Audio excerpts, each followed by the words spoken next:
Boa noite.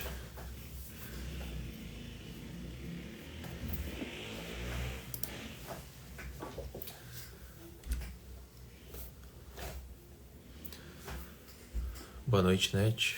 Boa noite, Mariana. Boa noite, Ana. Ana com 2 N's. Boa noite, Adriele. Boa noite, Jéssica. Opa. Aqui. Boa noite, Jen. Então, como de costume, né, eu vou esperar aqui uns minutinhos, né, pra gente começar. Onde vocês estão falando aí tá quente? Aqui hoje tá um calor danado de novo. Boa noite, Jennifer.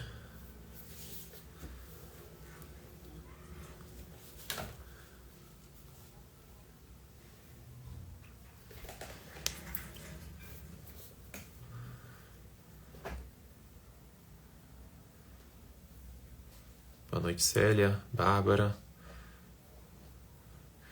Marília, Saraiva, Anne. Boa noite, gente.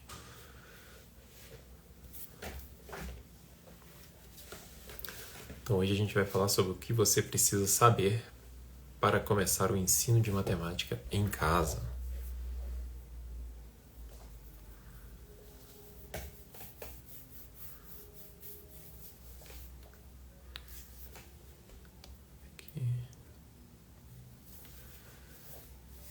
Espera só mais um pouquinho aí para o Instagram avisar todo mundo.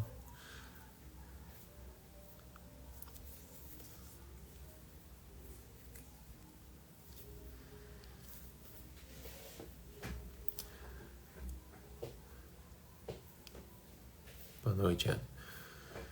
Boa noite, Vinícius. Boa noite, Rayane.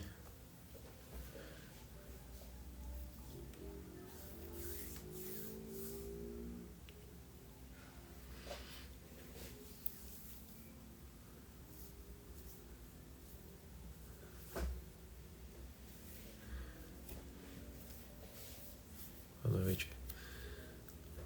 Ó, gente. Então eu vou fazer igual das outras vezes, tá? Então, pra assistir a gravação.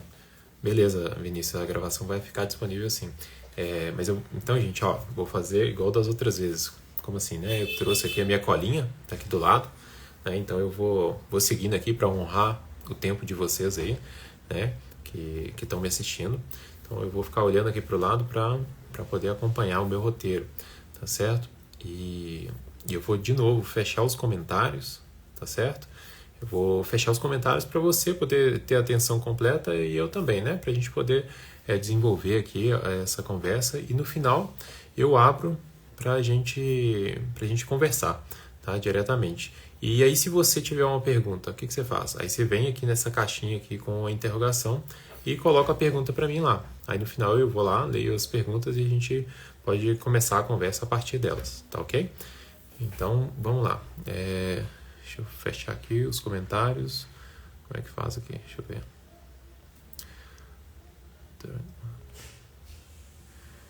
Então, isso.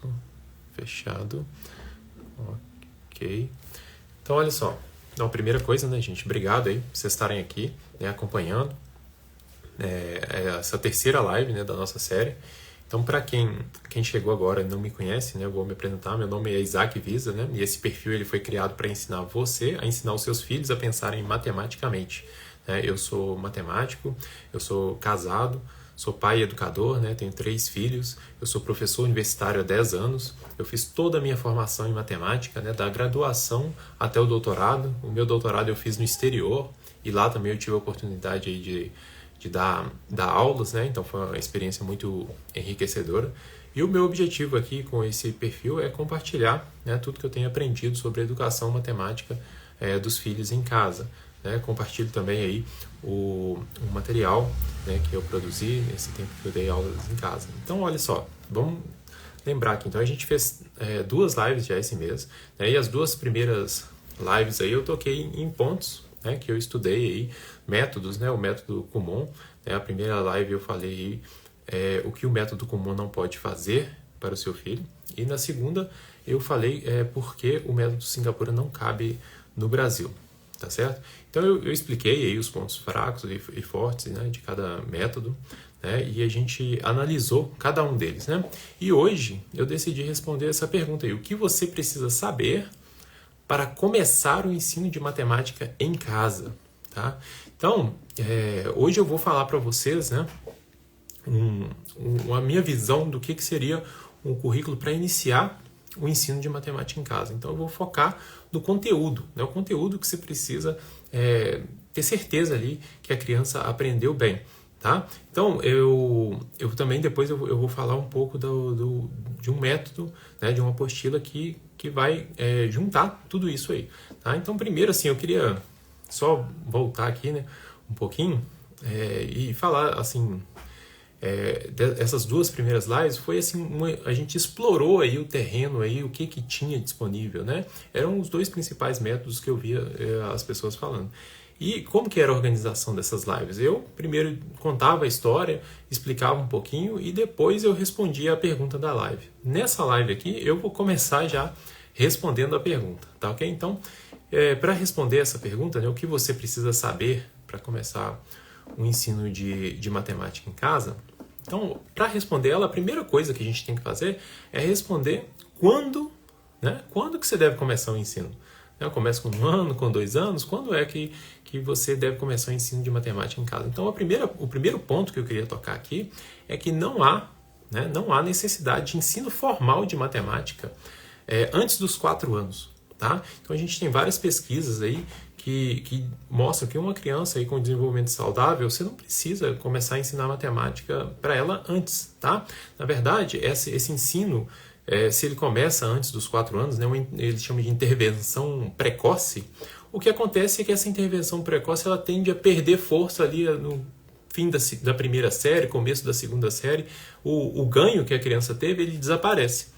Então tem outras formas melhores de aproveitar esse tempo aí até os 4 anos do que começando assim a ensinar matemática para a criança. É melhor você esperar o momento ideal para ensinar.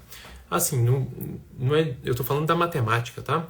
Existem sim pesquisas que mostram que existe ganho na estimulação precoce, mas o único ponto que a gente vê ganho é no que a gente chama no ganho do ouvido perfeito. O que é isso, né?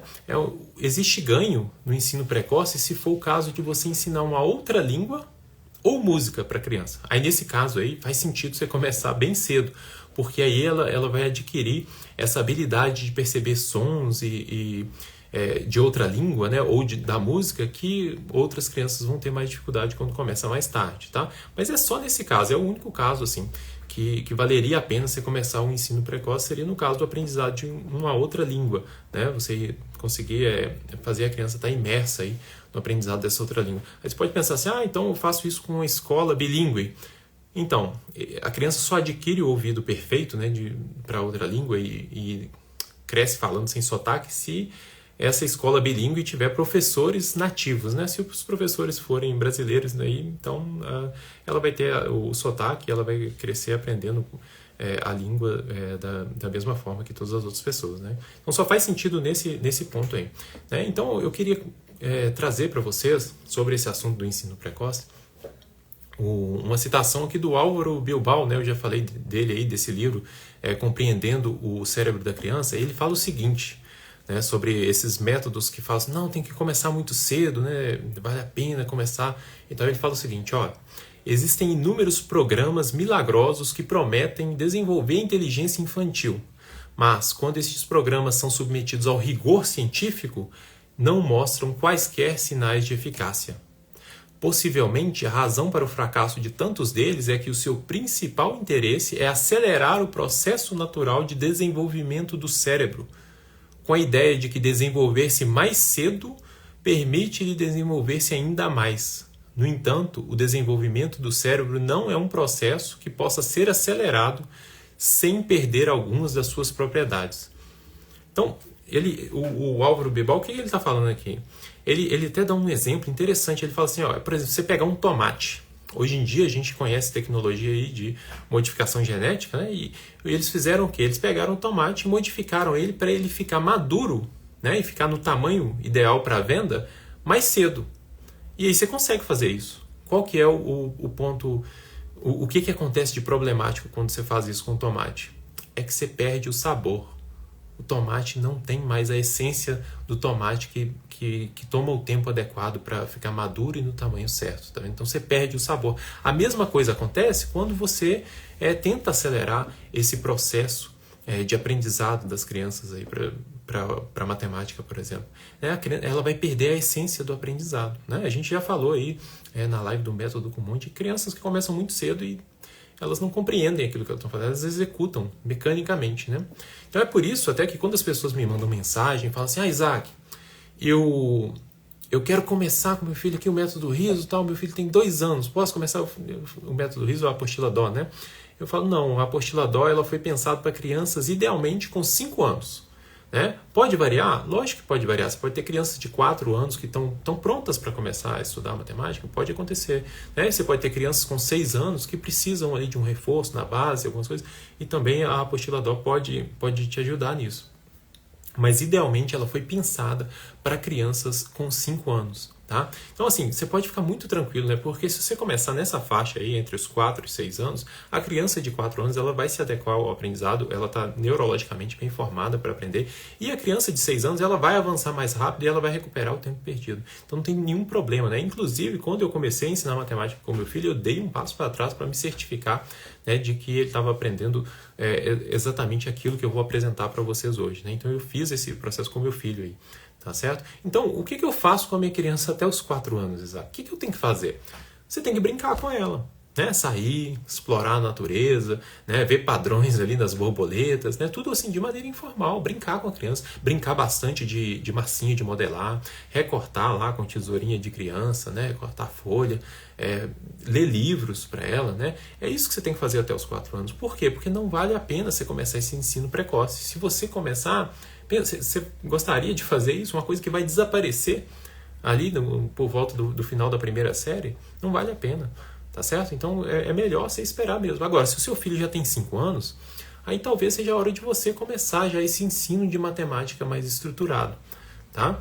Agora, quando eu falo em começar o ensino de matemática estruturado, né, eu não estou falando de entregar lápis e papel para a criança e começar a escrever na folha. Não, não é isso, não. Tá? E principalmente começar a escrever números. Né? Tem alguma coisa que precede esse momento e é sobre isso que eu queria falar com você. Né? O que tem no currículo de matemática que precede esse momento de pegar aí o lápis e o papel. Né? Então você tem que introduzir os conceitos de uma maneira que ele alcance a criança onde ela está. Né? Você vai começar com a criança ali. É a primeira experiência dela com a matemática. Como que a criança aprende? Eu já falei sobre isso nas outras lives, né? Mas é sempre bom lembrar. A criança aprende brincando. Então você tem que trazer algo que encontre ela ali nesse lugar. Tá certo? Então, toda criança pode aprender matemática, mesmo se ela tiver alguma dificuldade, né, ela só pode ser que ela vai demorar um pouquinho mais, mas ela vai aprender. Tá? A gente conhece hoje várias pesquisas aí de plasticidade do cérebro que a criança é capaz de aprender. E antigamente se pensava que a plasticidade cerebral, à medida que a criança chegava a uma certa fase, né, ali, alguma idade, né, essa idade sempre foi descendo aí, as pessoas pensavam, depois de 18 anos não aprende, depois dos 20 anos, as pessoas pensavam essas coisas. Hoje em dia a gente sabe que não, você pode aprender matemática em qualquer fase da sua vida, então o pai também pode aprender matemática. Tá? A gente tem pesquisas aí sobre plasticidade cerebral que apontam que você pode aprender. Estou falando assim que você vai virar o novo Einstein, não, tá? É isso que eu estou falando. Estou falando que você pode aprender a matemática, principalmente essa matemática básica que você vai ensinar para o seu filho. Você é capaz de aprender isso, tá? Mas você tem que ensinar essa matemática básica de uma forma que atenda tanto a criança que tem facilidade, né, quanto a criança que tem dificuldade. Você precisa de um método que faça isso de uma maneira adequada, né? Adequada à idade e adequada também aos conceitos lógicos, né? A concatenação lógica dos conceitos de matemática, tá? Então, para ensinar matemática, quando eu estou falando de ensinar matemática aqui, eu estou falando de ensinar o pensamento matemático, tá, gente? E o que é o pensamento matemático? O pensamento matemático ele utiliza, né, os mesmos recursos que qualquer forma de pensamento utiliza do seu cérebro. Né? Então, como que ele se forma? Né? A partir de neurônios que vão se conectando. Tá? Então, na base do pensamento matemático, o que está lá é a estimulação e conexão de neurônios. Né? À medida que você vai criando novas conexões, e essas conexões vão sendo despertadas aí, né, por meio de processos bioquímicos, né, que aí já não é a minha parte de falar, isso aí vai reforçando as ligações, né, e as estruturas de conhecimento no cérebro do seu filho vão ficando mais ricas. Né? E como que você faz isso? Você faz isso dando diferentes abordagens para um mesmo conceito. Não sei se vocês vão lembrar do vídeo que eu falei do William Thurston, dele falando de abordar um problema sobre conceitos e ângulos diferentes, né? Lutando pouco a pouco ali. É isso que vai fazer com que o cérebro do seu filho crie ali conexões mentais fortes, né? Os neurônios fortes, para poder lembrar de conceitos matemáticos. Por exemplo, se eu falar com você agora assim, quanto é 2 mais 3, você não tem que pensar, você só responde 5. É porque isso está tão bem conectado, né? Você já viveu tantas experiências de 2 mais 3 igual a 5 na sua vida, que você não precisa mais pensar. O resultado é imediato, o seu cérebro está pronto para disparar a resposta, tá vendo? A conexão ela chega por tantos lados que você só responde. Entendeu? Isso é voltando aí no William Thurston, isso é o processo lá de compressão, né? Encapsulamento de ideias matemáticas, né? Então, o desenvolvimento do pensamento matemático, né, é você pensar a matemática para o longo prazo para o seu filho. Tá? Não é uma coisa de resultado imediato, não. E isso é muito mais sutil do que acumular informações, né? Ensinar para o seu filho um monte de fatos ali da matemática que dão um resultado imediato e ele responde e todo mundo acha lindo. Não é isso, tá? É uma reconstrução contínua dessas conexões neurais. Você tem que reconstruir, refazer e criar novas conexões para que essas ideias se solidifiquem na mente dele e ele possa levar isso para a vida dele. Tá? Ele levar essa nova visão de mundo que é a visão matemática. E é importante a gente saber que isso não acontece da mesma forma, né? Para todas as áreas da matemática. Tá? Tem áreas da matemática que isso vai acontecer de um jeito, outras áreas de outro. Por exemplo, né? Eu trouxe aqui 2 exemplos para a gente pensar. A geometria, como que começa a geometria? O aprendizado de geometria da criança, ele começa com a criança observando as propriedades dos objetos. Ela tem ali os objetos tridimensionais no dia dela, então ela pega uma garrafa, ela vê que é redondo, ela pega uma outra coisa, vê que é lisa, que é plana. Então ela vai reconhecendo propriedades básicas e descrevendo elas usando a linguagem. Desculpa. Então, é o processo ELIS, né, que eu falei, né? A experiência e linguagem é o primeiro passo, tá vendo? E com o tempo, essa descrição da criança, você vai enriquecendo o vocabulário matemático dela, ela fica mais precisa, tá? Ela começa também a experimentar construir esses objetos usando a régua e o compasso, tá? E isso aí, ela vai fazendo essa construção até... Então, ela parte das observações até chegar lá na geometria euclidiana, tá vendo? A geometria euclidiana, né, a geometria de Euclides, é essa geometria que é construída e que começa a partir das observações. Mas a mesma coisa não acontece com a aritmética, por exemplo. Enquanto um é de observações de propriedades dos objetos, a aritmética ela é construída de uma maneira diferente. A aritmética ela é construída a partir de ações sobre os objetos. O que é isso, essas ações sobre os objetos? Você pega 2 bloquinhos, pega 3 bloquinhos, coloca esses bloquinhos juntos e você tinha 2, tinha 3 e agora você tem 5, tá vendo? Então, a aritmética, né, ela é construída em cima de ações, né? E essas ações, né, a gente tem aí contagem também, é uma ação, né, de contar os blocos, agrupar, repartir, ordenar, adição, subtração, partilhar igualmente. Todas essas são ações. Então elas vão o aprendizado delas acontece de um modo diferente e por isso elas precisam de experiências diferentes. Em algum momento elas vão se interlaçar, se conectar, mas você precisa ter essa atenção no começo, né? E aí, à medida que ela aprende aritmética, ela começa a expressar com linguagem o que está acontecendo ali, você vai introduzir símbolos que vão facilitar o processo, vão permitir que ela faça processos aritméticos mais complexos e mais longos, sem necessidade de usar a memória dela, né? Porque aquilo vai estar tudo ali expresso no papel. E por último, aí, esses símbolos eles vão se tornar mais do que operações, né? Eles vão se tornar conceitos também encapsulados, né? E aí vai ter a noção de proceito, né? Essas operações vão virar processos e conceitos na mente da criança e os dois estão juntos e conectados ali. Tá? Então esses são os pontos importantes para você saber sobre a construção do pensamento matemático. E quando você falha, quando você não oferece essas abordagens adequadas para os conceitos, para a idade e para o desenvolvimento neurológico adequado, o que acontece com a criança é que ela tem um aprendizado manco, né? A disciplina, a matemática fica deficiente, né? O aprendizado da criança fica deficiente. E é isso que vai gerar o que eu já comentei aí nos stories, comentei na live passada, o que ficou conhecido como a lacuna da matemática. O que é a lacuna da matemática? A lacuna da matemática é o seguinte: dentro da educação domiciliar, toda vez que você pega, né, o pessoal nos Estados Unidos e testa os alunos homeschoolers, eles percebem que na linguagem, no aprendizado de linguagem, eles estão sempre à frente. Tá? As crianças estão sempre à frente, acima da média das escolas. Pegou lá, testou, a média das crianças homeschoolers é sempre acima da média das crianças das escolas. Mas quando você testa elas em matemática, né, principalmente em operações, e olha que operações é o ponto que eles mais testam, né, é o ponto que os homeschoolers mais enfocam no ensino da matemática, em realizar operações, as crianças elas ficam para trás. Olha só que interessante. Elas ficam para trás da média escolar, viu? Não é do aprendizado adequado, não. A média escolar já está abaixo do aprendizado adequado de matemática. Elas ficam ainda abaixo disso.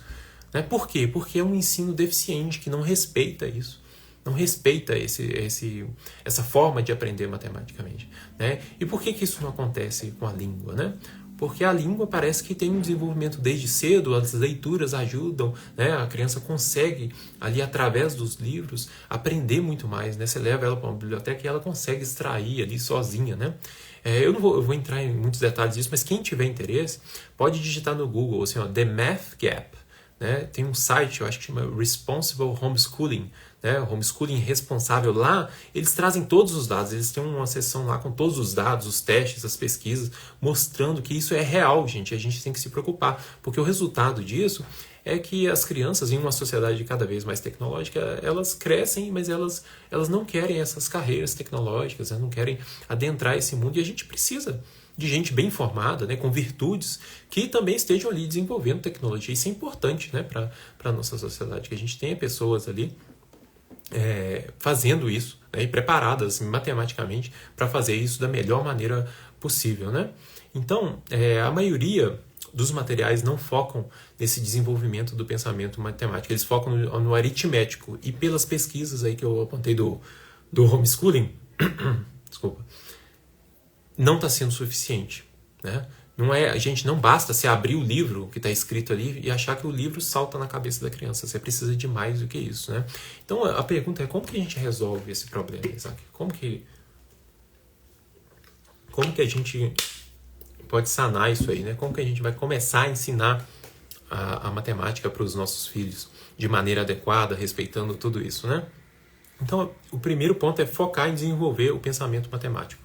A gente tem que se empenhar enquanto pai, mãe que educa em casa para ensinar a matemática. Gastar tempo, assim como a gente gasta fazendo leitura em voz alta, a gente se empenha muito em sempre ler, colocar os nossos filhos para ler, a gente também tem que se empenhar em aprender a matemática e fazer a leitura em voz alta da matemática, participar ali, né? Aceitar aí que esse processo de aprendizagem da matemática ele não pode ser acelerado, tá? Ele precisa...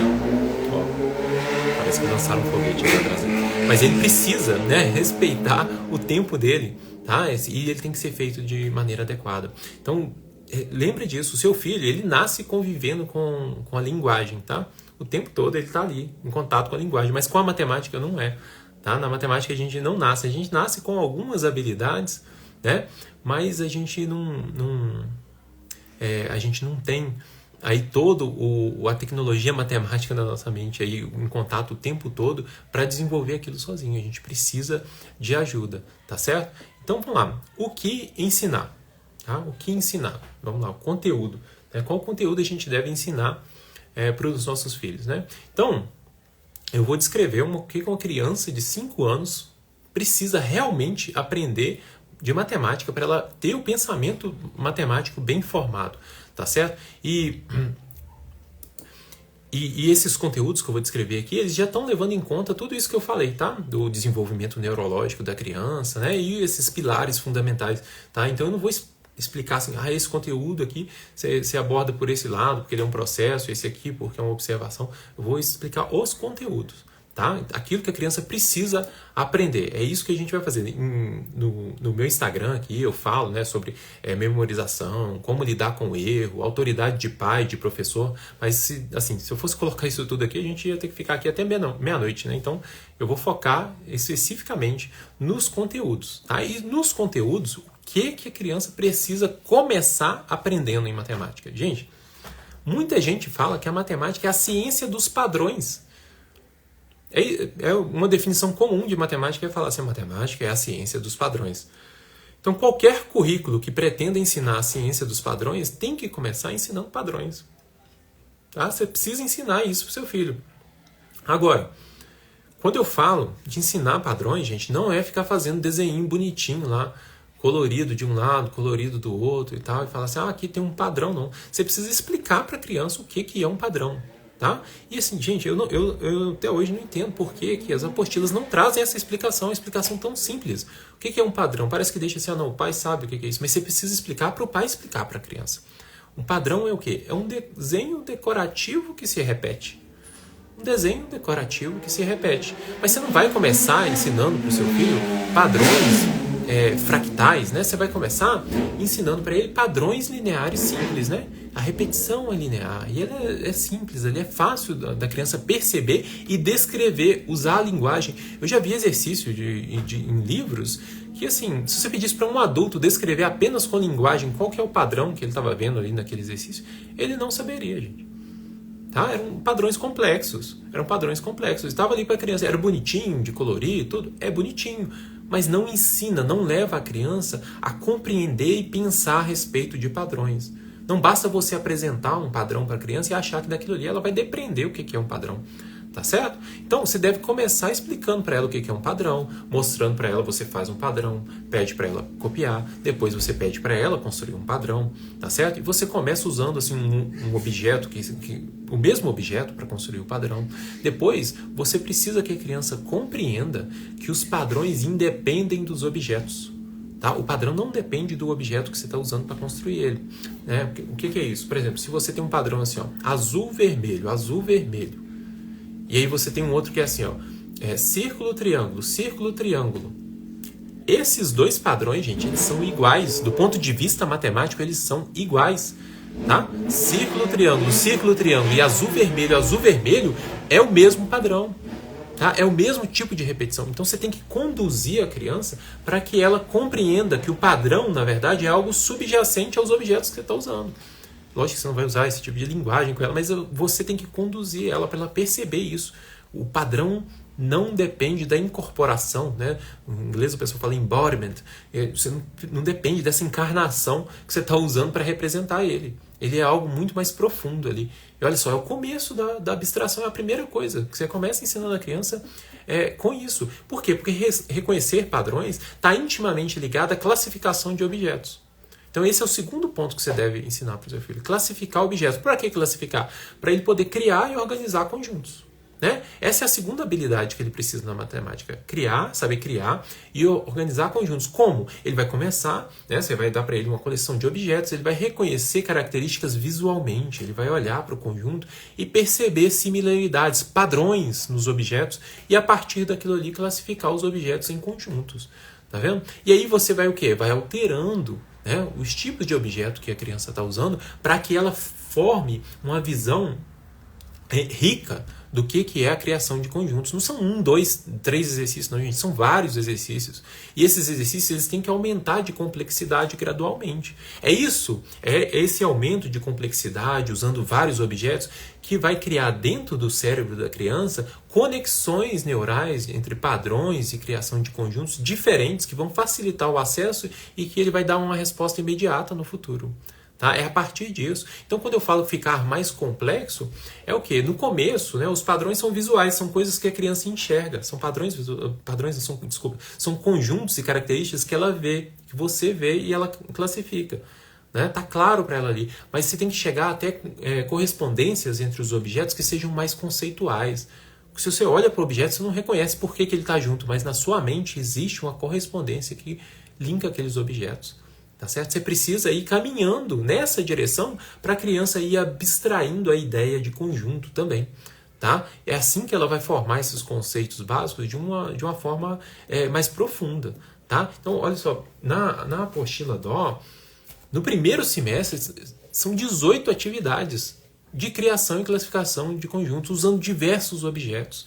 Né? Muitos deles impressos na própria apostila, alguns que você vai pegar na sua casa. Por quê? Porque isso é muito importante. A criança tem que aprender a classificar. Tá? Ela tem que aprender a organizar conjuntos. Aprender a classificar e organizar, gente, é uma operação física ali que a criança realiza, mas que dá para a criança uma organização mental. Tá? E por que isso é tão importante, Isaac? Nossa, mas fazer isso tudo de atividade, Isaac? Eu pensei que ia começar logo nos números. Até agora você não falou de números, isso é matemática mesmo? É matemática. É aí que tá, é aí que é a parte que está faltando da matemática, que eu não vejo em lugar nenhum. Entendeu? Por que é matemática? E por que isso é importante na matemática? Gente, quando a criança vai estudar álgebra, se ela não tiver com essas ideias de padrões, criações de conjunto bem consolidadas, ela vai ter muita dificuldade quando ela vai estudar álgebra. Tá? Ela precisa muito dessas ideias claras. Né? Mais para frente, quando você vai estudando conjuntos, você vai explicar para a criança, além de aumentar a abstração, você vai explicando outras questões conceituais relacionadas a conjuntos. Eu separei algumas aqui para falar, por exemplo, emparelhamento de conjuntos, sequências de conjuntos, conjuntos sucessivos, o que é o conjunto vazio e o que é a interseção de conjunto. Essa parte de emparelhamento de conjuntos, por exemplo, é ela que vai levar o seu filho a compreender mais à frente o conceito de funções. Olha só, gente, você começa isso no pré-escolar, aos 5 anos, antes da primeira série. A dar para ele as bases do conceito de função. Para quem assim, não está se localizando, eu vou te explicar o quão importantes são funções na vida de uma pessoa que deseja seguir uma trilha de estudos aí, mais voltada para ciências exatas. Todos os cursos de ciências exatas que eu conheço vão ter uma disciplina lá que chama cálculo diferencial e integral. E para você se dar bem em cálculo, sabe o que você precisa saber muito bem? Funções. Gente, eu tenho tantos alunos que têm dificuldade com funções, não conseguem entender essa ideia que a função é um mecanismo de emparelhamento de conjuntos. Eles não conseguem. E você tem que começar a dar isso, lançar essa semente logo agora. Entendeu? Isso é muito importante. Então, essa parte de padrões e conjuntos, eu acho que é o primeiro tijolinho que você deve colocar no ensino de matemática na sua casa. Tá certo? Qual que seria o segundo tijolinho, né? O segundo seria formas geométricas. Formas geométricas. É claro, gente, que as crianças, no dia a dia, elas reconhecem formas, né, de 3 dimensões, formas de 2 dimensões desenhadas no papel ali. Ela reconhece muito bem. Mas o objetivo do ensino de formas geométricas não é reconhecer as formas, é começar a pensar a respeito das formas. O objetivo de qualquer interação com as formas nesse primeiro momento é compreender os elementos básicos da geometria. Tá? E tem duas componentes aí, tá? Que a gente não pode esquecer. Tem uma componente que é o raciocínio espacial da criança, e isso, para quem ensina em casa, isso é feito no dia a dia. Né? O que é o raciocínio espacial? É ensinar a criança, isso está em cima daquilo, isso está atrás disso, isso está embaixo, nós estamos em cima do sofá, nós estamos do lado do sofá. Então esse raciocínio espacial, você não precisa trazer ele para aula, você faz no dia a dia. A criança consegue aprender ele no dia a dia. Mas existe um raciocínio geométrico. Qual que é o raciocínio geométrico? Triângulos são formas fechadas. Triângulos têm 3 lados. Triângulos têm 3 ângulos. Os triângulos são formados por linhas retas. Tá certo? Os ângulos deles podem ser muito grandes, muito pequenos. Eles podem estar virados, eles podem estar de uma forma, eles podem ser grandes e compridos, eles podem ser pequenininhos e chatinhos, né? Tem vários tipos de triângulo, a criança tem que entender isso, tá certo? Eles podem ser verdes, amarelos, nada disso, né? Tudo isso a criança precisa entender para entender o que é um triângulo, né? O problema que eu vejo aqui é que muita gente aponta para os triângulos, todos eles estão do mesmo jeito. E a maioria são exemplos padrões, assim, são triângulos que têm propriedades muito específicas, né? Todos os lados iguais, ou 2 lados iguais, ou um triângulo retângulo. Não, a criança tem que ser exposta a todos os tipos de triângulos. Né? Você tem que fazer isso para a criança começar a perceber as propriedades básicas da geometria. E você não faz isso focando em ensinar a criança nomes de figuras geométricas. Tá? Uma abordagem assim taxonômica nesse sentido assim de vamos dar nome para as figuras. Não, gente, não é isso. Essa não é a melhor maneira de fazer isso. É observando, tá vendo? É uma coisa devagar, lenta, de pegar e observar com a criança, deixar ela comentar sobre aquela figura, o que ela vê, o que ela não vê, qual que é a diferença do círculo pro triângulo, pro quadrado, o que ela está fazendo ali. Perceber essas coisas, não é desenhar o triângulo que vai fazer ela entender melhor o triângulo, mas é observar vários tipos de triângulo. Ela pode ficar tentada a desenhar um tipo de triângulo só. Tá? E uma coisa muito importante, né? Eu estou dando o exemplo do triângulo, que é uma figura bidimensional, mas isso me traz para o próximo ponto, é que quando você vai introduzir isso, você deve fazer isso primeiramente com figuras tridimensionais. Por que figuras tridimensionais, Isaac? Porque é a experiência natural da gente. A gente experimenta o mundo primeiro nas coisas tridimensionais aqui. Depois a gente começa a observar detalhes e aí a gente vê as figuras no plano. Né? Os círculos, os triângulos, os quadrados, os oblongos, né? Os retângulos. Né? Então, depois que você percebe essas coisas, então comece pelas figuras tridimensionais e observando ali as propriedades geométricas básicas. Né? Então, por que as duas formas são parecidas? Né? Por que uma caixinha de, não sei, uma caixinha de aveia e uma caixinha de gelatina, por que elas podem ficar no mesmo conjunto? O que tem? Qual que é a característica que marca elas? Ah, porque os lados são planos e tal. Então, é isso que você tem que começar. Ah, essa caixa rola? Elas podem ser empilhadas? Tá vendo? Tem alguma figura que rola, mas também pode ser empilhada? Tem um cilindro.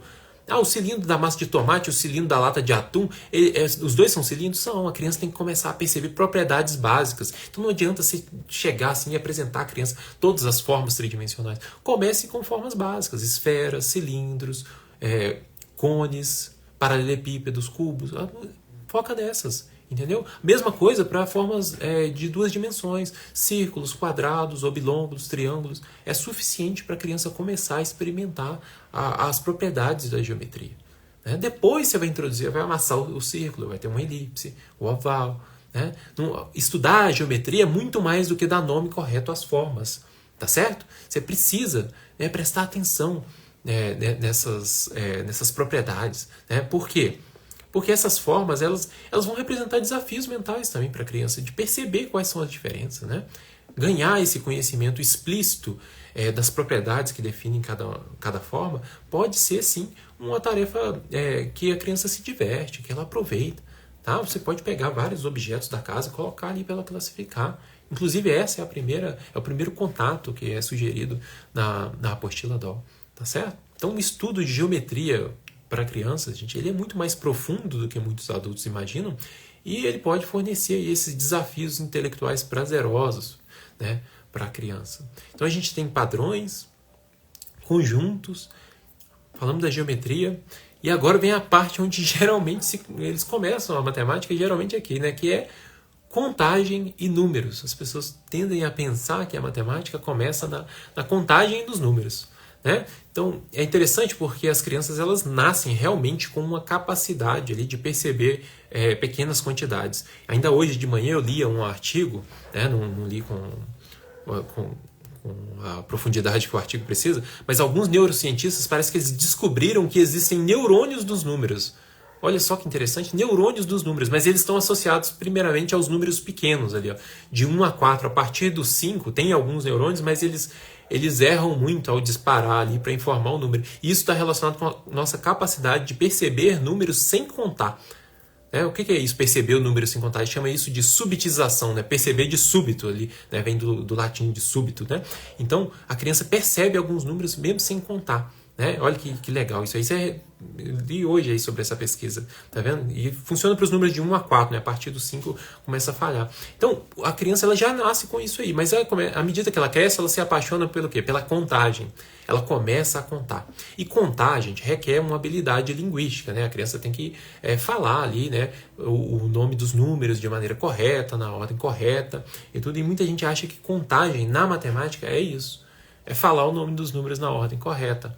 Mas isso, na educação matemática, a gente não chama isso de contagem. A contagem é mais profunda do que isso. Mas essa parte verbal, ela é importante. Ela é tão importante que a nossa cultura colocou isso, por exemplo, em músicas. Tem várias músicas, né?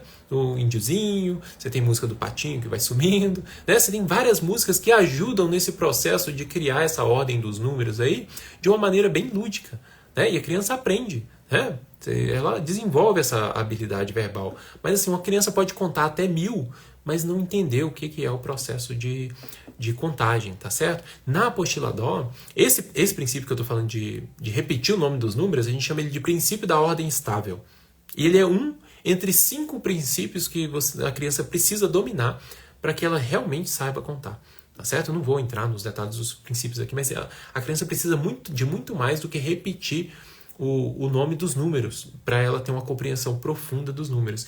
Então, para ela chegar nessa compreensão, você não faz isso abordando muitos números de uma vez, né? Vamos estudar os números até 10, até 20, até 30, até 40, e assim no final, aos 6 anos, ela já sabe até 100. Não, você vai focar o quê? Você pode contar, tá? Você pode contar com seu filho até 100, até 1000, o quanto ele quiser, mas na hora de ensinar, na hora da aula de matemática, o seu foco deve ser uma compreensão profunda dos números até 10 nesse primeiro momento, tá?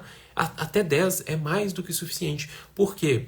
Porque quando ela aprender a contagem até 10, né, ela vai desenvolver uma relação com os números, uma flexibilidade com os números, e depois ela vai associar os números a quantidades. É muito mais fácil você criar imagens mentais, né, das quantidades se você estuda por um período longo e demorado os números até 10.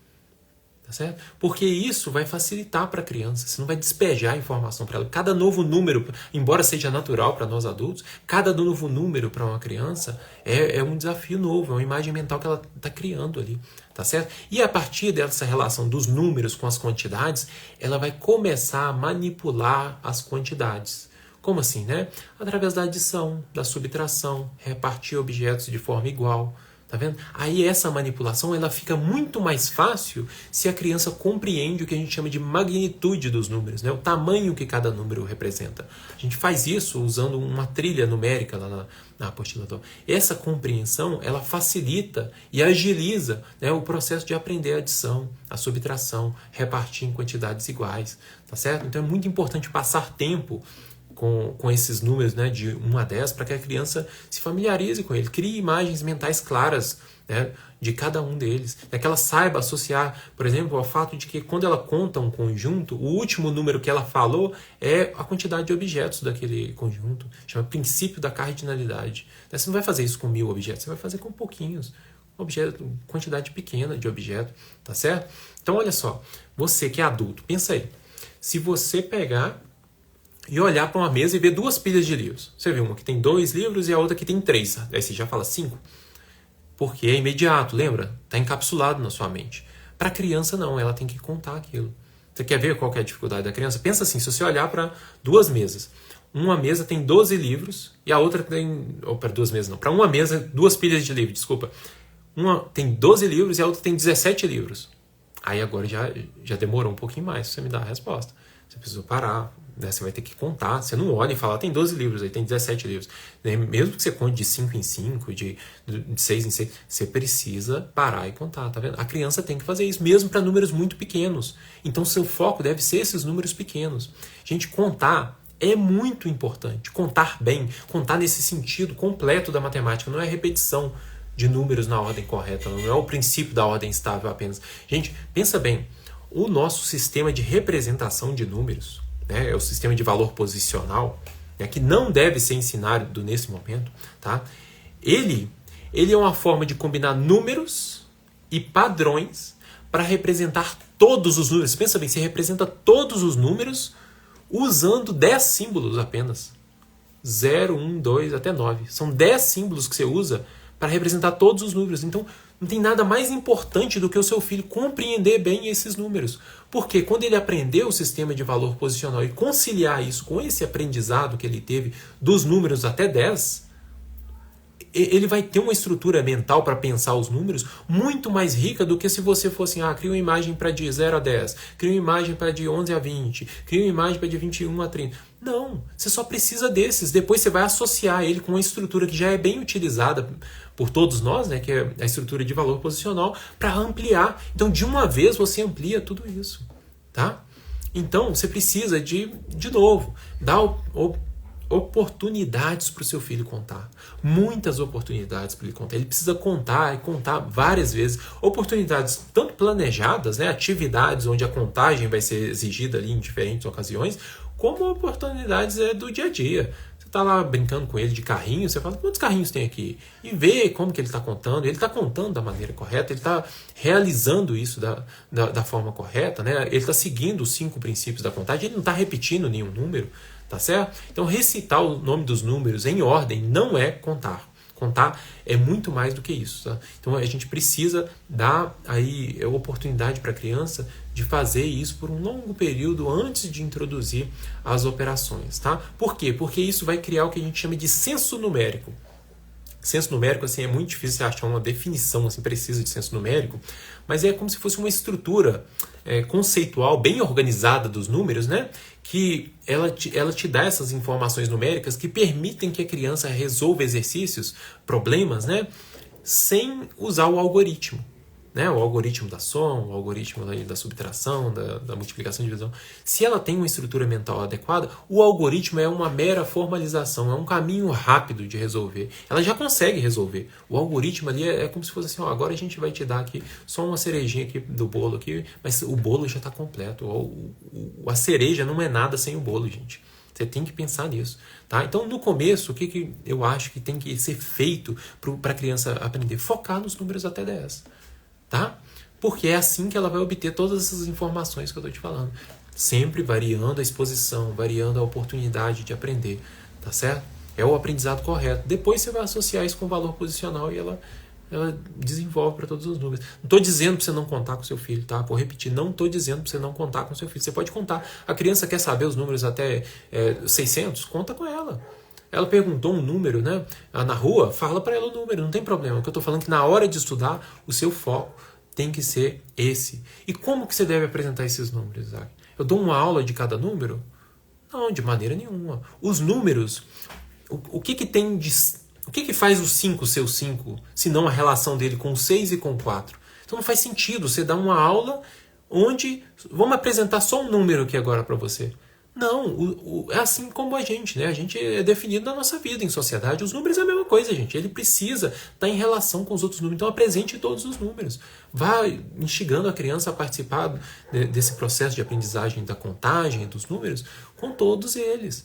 Né? Não precisa abordar todas as vezes, começa até 5, depois vai introduzindo aos pouquinhos, mas sempre com os números ali em relacionamento. É assim que você constrói, né, essas relações, né, firmes aí de aprendizado dos números, tá certo? Eu acho que assim, talvez o único número que precisa de um tratamento especial é o 0. O 0 ele é mais abstrato. Por quê? Porque a primeira experiência de contagem da criança com números, ela usa contagem para descrever quantidades, e o 0 não descreve nenhuma quantidade. Então ele precisa ali de um nível de abstração a mais. E como que se apresenta isso? Associando o 0 ao conjunto vazio. Tá certo? Você faz essa relação, fica muito claro para a criança. Eu tenho um conjunto, mas esse conjunto não tem nada. Qual que é o número dele? É o 0. Tá certo? Então é a forma mais fácil aí que eu acho que pode introduzir o 0. E, gente, fica muito tranquilo, viu? Porque somar números de múltiplos dígitos, né? O pessoal fica preocupado em somar números de 2 algarismos, 3 algarismos, 4. Isso aí, gente, somar isso aí, somar 5 com 8 é a mesma coisa. O processo é o mesmo. Depois que você entendeu o sistema de valor posicional e compreendeu a magnitude dos números, o processo é o mesmo. Você só o quê? Você transfere aquilo das unidades para as dezenas. Dezena não é ficar decorando, é entender o valor daquela posição do número. E olha só, voltou para dezena. E ele tem uma imagem clara de dezena, então ele consegue executar a operação. Aí nas centenas, mesma coisa. Ele está contando centenas, ele está contando grupos de números. Né? As dezenas, não sei o que, são grupos de 10. O que são as centenas? São 10 grupos de 10. Tá? E assim que forma o sistema de valor posicional. Então não se preocupa. Depois, né, na primeira série, aí você formaliza essas operações. Mas até lá, foca nessa primeira parte. Em contar bem os números, entender bem o valor dos números, associar cada número à sua magnitude. Tá certo? Então a gente falou aqui, ó, de contagem, né, e números, falamos aí de conjuntos, padrões, falamos de geometria. E tem uma outra parte da matemática aí para crianças, seria a matemática aplicada das crianças, que é a parte de medidas, né? Então, nessa parte de medidas aí, enfim, aqui entra assim muita coisa, né? A gente vai ter o quê? Ó, comprimento, altura, peso, volume, massa, distância, temperatura, tempo. Tudo isso também tem que ser ensinado, de acordo com a idade. Eu não vou entrar no detalhe de cada um desses aqui, senão nós vamos ficar aqui até meia-noite, né? Acho que não vale a pena. Mas medida, gente, qual que é o ponto principal? Medida envolve conceitos matemáticos que são muito distintos da contagem, né? A contagem a gente conta objetos. Mas quando você pergunta quanto a pessoa mede, não é mais um processo de contar, né? Então você tem que criar uma forma de relacionar esses dois conceitos. E como que você faz isso? Usando unidades que não são padrão, né? Pelo menos para medida de distância, comprimento, área, dá para você fazer isso de maneira muito clara para a criança, né?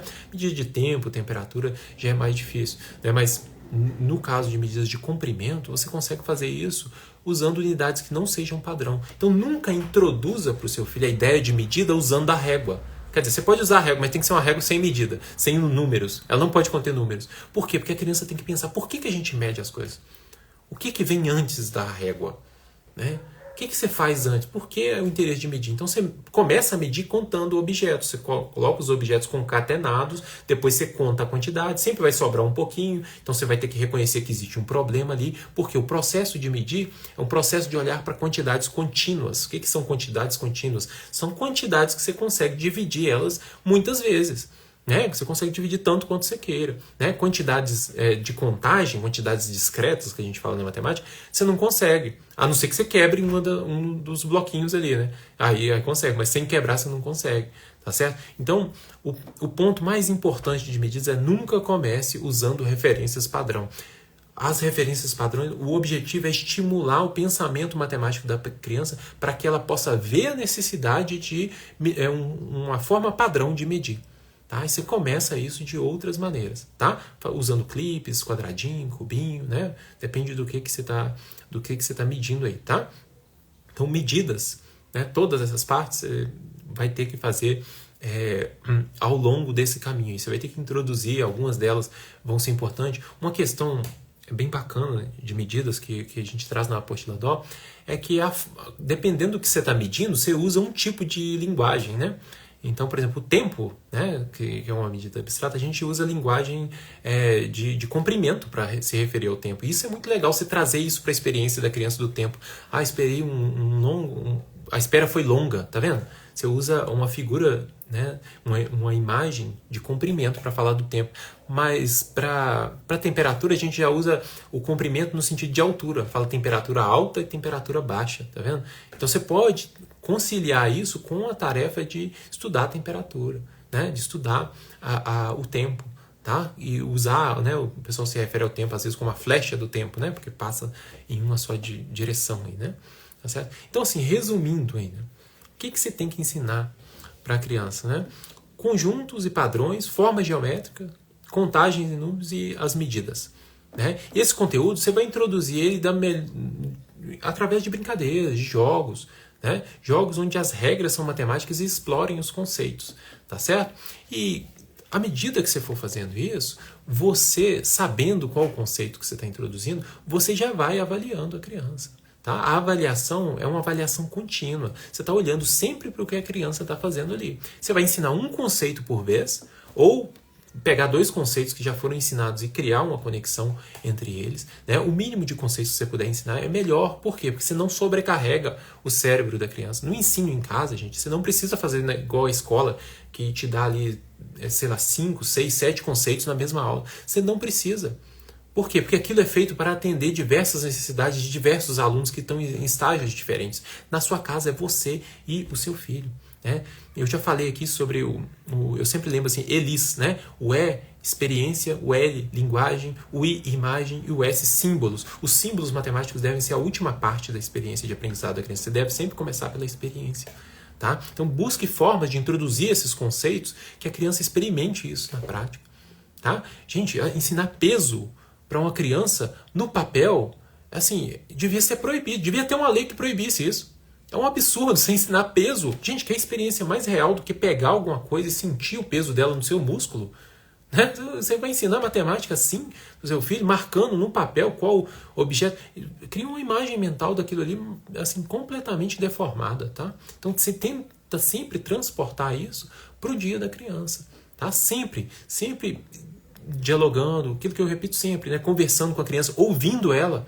Né? Isaac, eu tenho que ensinar no papel que eu tenho que ver o que o meu filho está aprendendo. Você descobre o que ele está aprendendo ouvindo. A criança nessa fase, ela não sabe representar muita coisa no papel, ela precisa falar. E é você que tem que tirar isso dela conversando, fazendo boas perguntas, supondo, mas e se isso aqui fosse diferente? Tá? Você tem que fazer isso.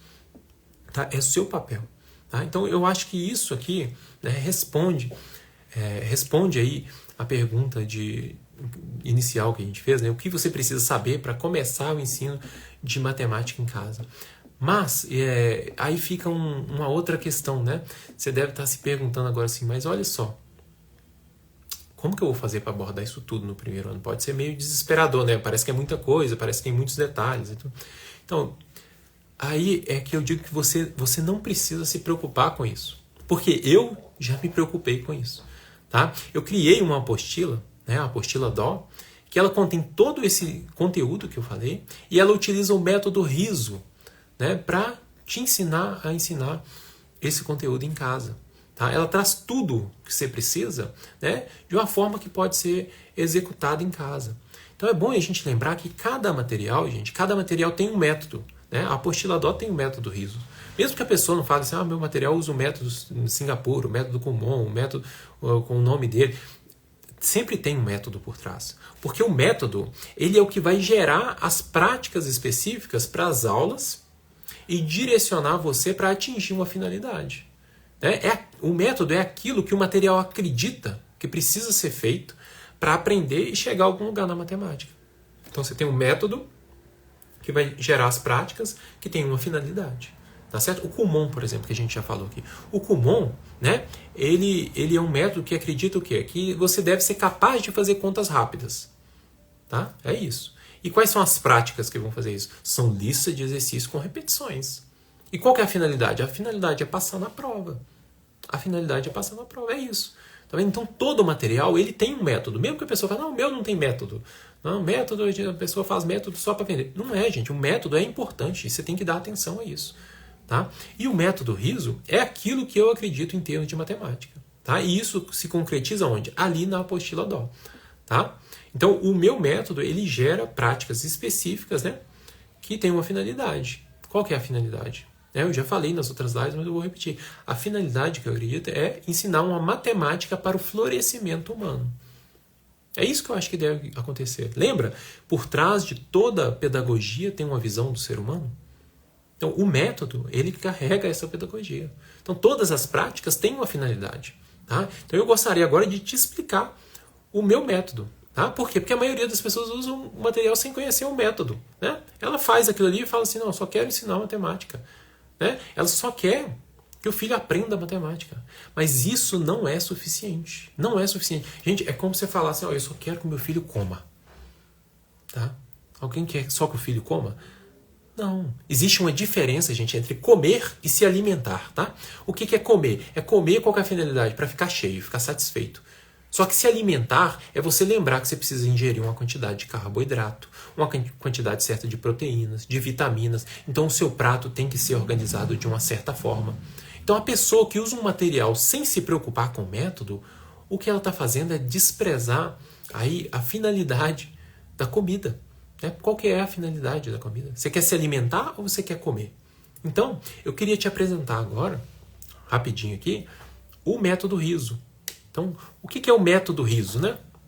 As pessoas devem ficar pensando assim, esse cara chamou esse método riso porque ele chama Isaac, Isaac significa riso, então ele falou método riso. Aí eu tenho que confessar que tem um pouco disso sim. Mas não é por isso que ele chama de método riso, não. Na verdade, ele chama de método riso porque cada letra ali tem um significado. Ele é relacional, né? O R de relacional, o I de inteligente, o S de simples e o O de orientado. Então, o relacional, ele tem duas camadas aqui do relacional. O Richard Skamp, ele fala de dois tipos de aprendizado de matemática. Um é o aprendizado instrumental, é a matemática da resposta certa, sabe? Você tem que saber fazer a conta e chegar na resposta, não interessa. né? O Kumon é muito assim, instrumental. Você tem que usar a matemática, saber resolver as fórmulas, saber ali como que você faz isso. É isso, é matemática instrumental. E ele fala da matemática relacional, que ela leva, sim, em consideração os algoritmos e as formas de fazer a conta, mas ela está preocupada com uma compreensão profunda dos conceitos. Tudo que eu descrevi para vocês aqui antes na live, né, como que, os conteúdos que você deve ensinar, eu estava preocupado com essa compreensão relacional. Eu não estava preocupado só que o seu filho conte até 1000. Né? Eu estava preocupado que ele entendesse a razão dos números, a magnitude dos números. Então, o método riso, ele é primeiro relacional.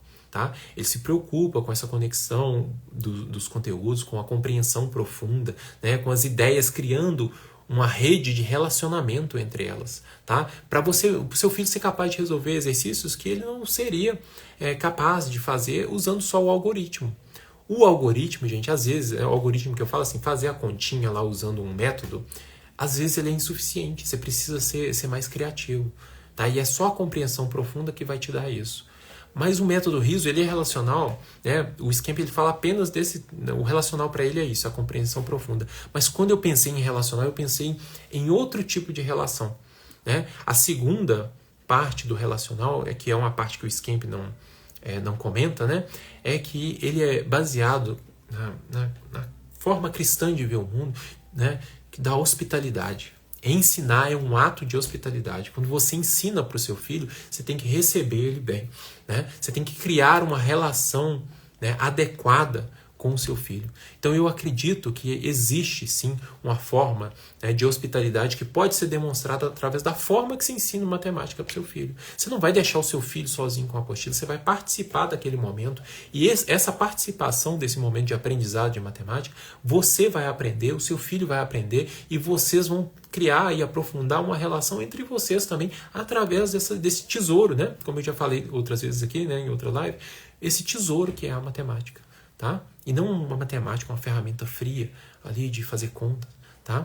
Então, olha só o que eu recebi aqui de depoimento aqui de uma mãe. Ela falou assim, outra coisa legal que eu achei do material foi a qualidade da relação pai-educador-filho estimulada. O nível de comprometimento e de engajamento dos pais é outro. Muitos materiais, mesmo voltados para o homeschooling, não são muito relacionais e acabam não oferecendo muito ganho em relação à fazeção de tarefas, que vemos em muitas escolas.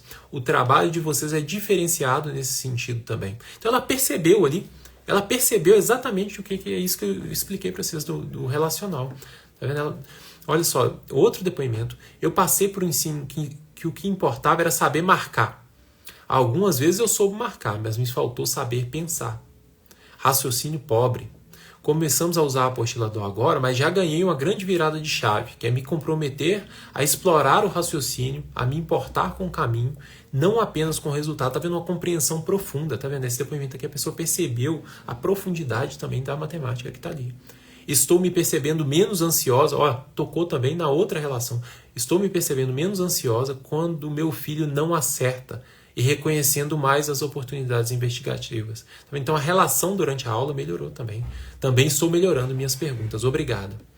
Então esse é o R do método riso, relacional. Ele é inteligente também, tá? Ele é inteligente porque ele elimina todo tipo de ruído para facilitar o aprendizado e conexão entre as ideias. Às vezes a aula de matemática ela tem tanta coisa, né, que a criança nem consegue identificar o que a gente está estudando hoje mesmo. Nem o pai.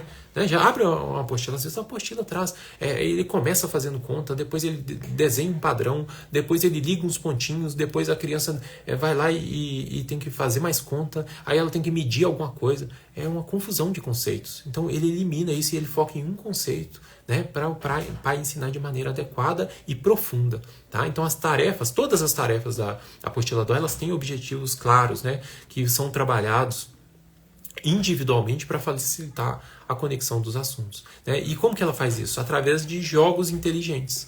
Nesses jogos, gente, as regras dos jogos que tem na apostila são regras matemáticas. Então, só da criança estar jogando e você estar jogando com ela, você está executando ali alguma coisa que é matemática. Tá? Os jogos aqui na apostila eles não são um exemplo, não. Eles são o próprio conteúdo. A atividade de lápis e papel na apostila é exceção. Tá? A maioria das atividades são mão na massa. né? A criança tem que pegar, fazer as coisas, executar, usar a linguagem, né? Explorar aquilo ali com o pai, tá? Então, o início da aprendizagem de matemática ele deve ser centrado no desenvolvimento dos conceitos através da experiência e linguagem. ELIS, lembra? Experiência e linguagem. Depois vão vir imagens e símbolos, tá? Olha esse outro depoimento aqui. Essa mãe falou o seguinte: eu achei a primeira atividade, padrões, mais difícil do que eu antevi. Meu filho já está com 5 anos e sabe números nas centenas, tem noção de frações e outros conceitos matemáticos. Então achei que ia ser moleza para ele. Mas ele teve que parar e pensar para resolver o exercício. Tá vendo? A gente isolou o conceito e ela pode ver claramente ali, ó, ele tem coisa para aprender aqui. Tá? Ele tem que conectar isso aqui com outras coisas que ele sabe. Aí ela continua, né? Minha filha de 3 anos acompanhou a atividade, mas com dificuldade, por razões óbvias, não é a idade para ela fazer esse tipo de exercício ainda. Mas ambos amaram a atividade e ficam me pedindo para fazer todo dia. Você já imaginou a criança pedindo para fazer a matemática? Enfim, só queria te agradecer por ter criado um material tão rico e interessante para crianças. Estava incerta de como ensinaria matemática para os meus filhos, mas com a apostila DO, essa matéria tem sido tranquila. Tá vendo? É um método relacional e inteligente, tá vendo?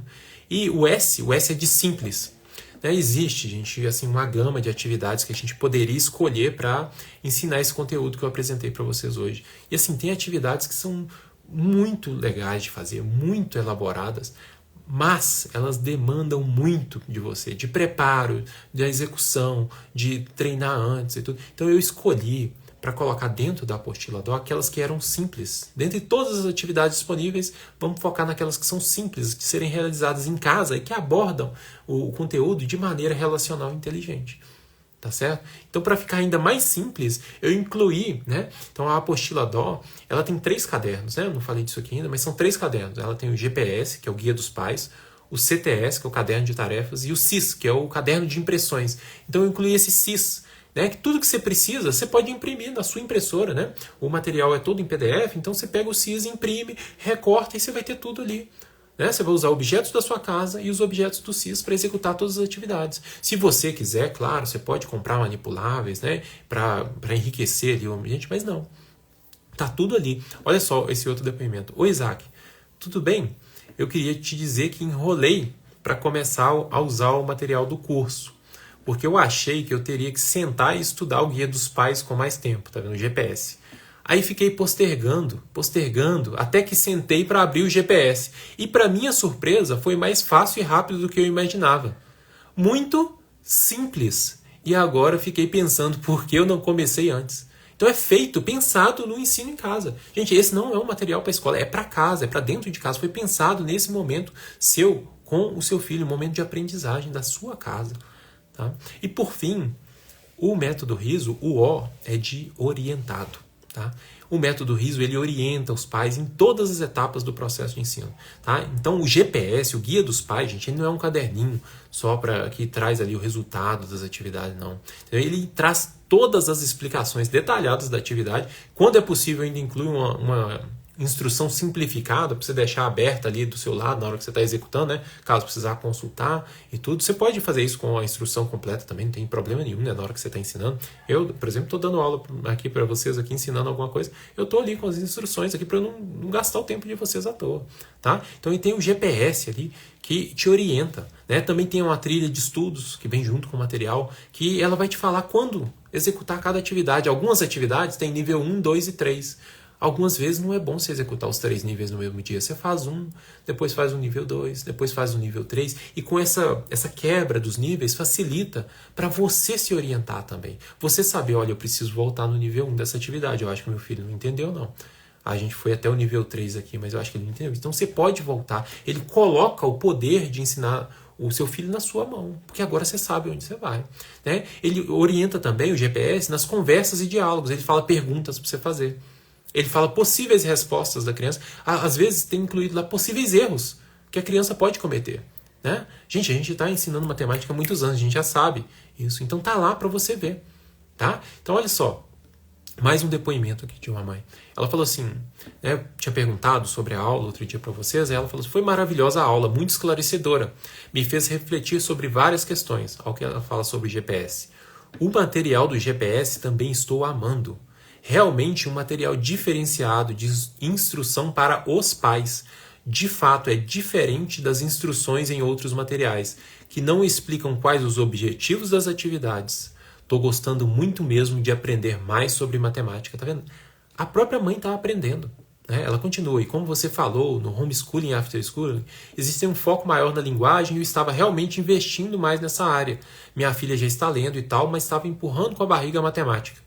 Outra questão também é que eu era uma daquelas mães que estava presa à apostila, que só sentia paz quando terminasse todas as atividades. Porém, no material que nós usamos, existe uma repetição extrema do mesmo modelo de questão e eu achava que era necessário repetir 1000 vezes. Mas é claro que cada criança é única, tá vendo? Ela já percebeu que está na mão dela agora o ensino. E só nós sabemos a necessidade ou não de repetir tantas vezes o mesmo assunto. Percebeu que ele aprendeu, gente? Você pode avançar. Às vezes você vai ver lá que a trilha está falando fazer um nível em um dia, outro nível em outro dia. Eu já recebi um depoimento de um pai assim, falou assim, olha, eu fiz esses 2 níveis juntos aqui, posso? Eu falei, claro, o meu filho acompanhou, foi tudo bem e tal, eu percebi que ele estava aprendendo, ele fez o objetivo da lição. Então é isso, gente.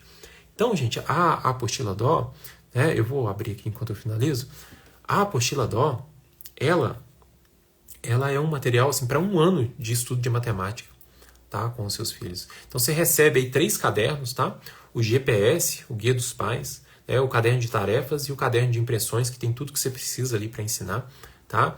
E é isso, tem algumas atividades com mais de um nível, tem a trilha de estudos, lá dentro da plataforma também, você vai ver que tem vídeos lá onde eu te mostro, né? Eu mostro a execução da tarefa ali, um vídeo para você saber ali como que é a tarefa, como que eu vou executar, porque às vezes você lê, né, aqui, né, ó, você pegou aqui o GPS, aí você leu a atividade, leu as instruções, mas você ainda ficou assim, nossa, eu fiquei alguma dúvida. Então, as atividades que eu achei que precisava de um vídeo, eu também coloquei um vídeo. Aqui, ó, tudo que você imprime, aqui, ó, cabe no envelopinho, tá vendo? Você coloca tudo organizado, a capa aí do caderno de impressões, dá para você fazer uma caixinha com ela, tá certo?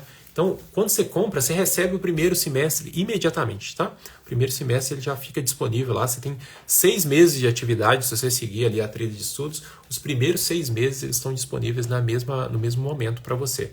E o segundo semestre, Isaac? O segundo semestre ele vai entrar em janeiro, tá? Em janeiro a gente vai disponibilizar o segundo semestre lá. E assim, se você estiver vendo essa live depois aí, mais tarde, ele só fica liberado 1 mês depois da compra, tá? Então, por que 1 mês depois da compra? Porque o primeiro mês você precisa ver, né? Não dá para você executar isso tudo em 1 mês também, né? Todas as atividades que eu tenho lá. E o primeiro mês você tem aí 15 dias de garantia para você pegar, ler o material com calma, né? Eu sei que 7 dias é corrido mesmo. Já comprei coisas que em 7 dias eu não consegui verificar exatamente o que era. Então, em 15 dias você vai lá, lê com calma, vê o que é, se é para sua família, se você acha mesmo que você gostou da proposta, se esse método faz sentido para você. E testa, faz algumas atividades com seu filho, tá ok? Então, é isso que eu queria falar para vocês, né? Assim, tem uma pergunta aqui já, deixa eu ver aqui. Mas Isaac, se eu tiver um filho mais velho, então, aí você tem que ler com atenção, ouvir com atenção cada um daqueles pontos que eu falei, né? Principalmente os pontos sobre conjuntos e padrões, né? E números, né? Sobre contagem e números, e prestar atenção se ele já desenvolveu aquelas habilidades, tá? Então desculpa aí, gente, eu passei do ponto aqui no horário, né? Agora que eu tô vendo aqui. Então, Isaura, eu falei aí que 3 anos você não precisa começar, né? Então, no comecinho da live eu falei quando começar, aos 4 anos pelo menos. Antes disso, as pesquisas falam que a criança não tem aí ganho nenhum, né? Estava escrito que tinha uma pergunta, a pergunta sumiu. A criança não tem ganho antes dos 4 anos. Tudo isso desaparece ali pela primeira série, né? No final da primeira série. Então não vale a pena você começar. Antes disso, você tem que brincar com a criança, ler muitos livros com a criança, né? Fazer atividades com